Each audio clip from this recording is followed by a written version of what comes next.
Vous allez bien? Il est aussi le porte-parole de certains intellectuels dont il s'inspire. Je suis obligé de te faire de la pédagogie sur un truc qui devrait... Parmi eux, un ancien du Parti communiste qui se définit comme écrivain libertaire, Alain Soral. Il y a des gens qui peuvent te dire aussi... Son ami Dieudonné a été censuré, nous dit-il, car les médias seraient manipulés par les partisans d'Israël. de France, d'après vous?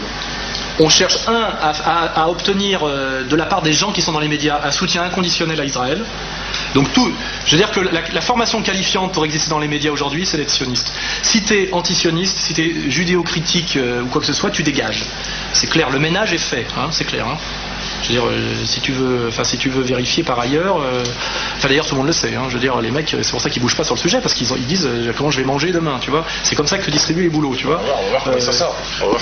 Non mais je te préviens déjà, tu vois. Le lobby sioniste, un argument classique des antisémites.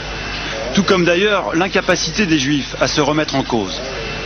Quand avec un Français juif sioniste, tu commences à dire il y a peut-être des problèmes qui viennent de chez vous, vous avez peut-être fait quelques erreurs, c'est pas systématiquement la faute de l'autre totalement si personne peut vous blairer et partout où vous mettez les pieds, parce qu'en gros c'est à peu près ça leur histoire, tu vois, c'est quand même 2500 ans que chaque fois qu'ils mettent les pieds quelque part, au bout de 50 ans ils se font dérouiller, tu vois, donc faut se dire c'est bizarre, c'est que tout le monde a toujours tort sauf eux, le mec il se met à aboyer, à hurler, à devenir dingue, tu vois, et tu peux pas dialoguer, c'est-à-dire que je pense qu'il y a une psychopathologie, tu vois, du judaïsme sionisme qui confine à la maladie mentale.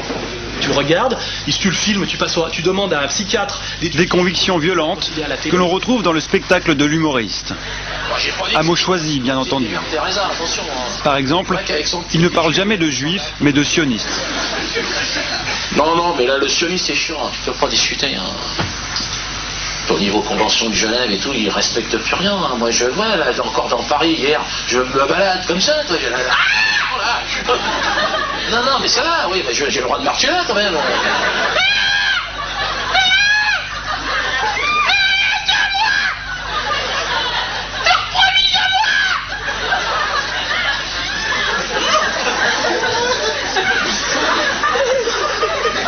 Non, mais qui t'a promis ça, déjà?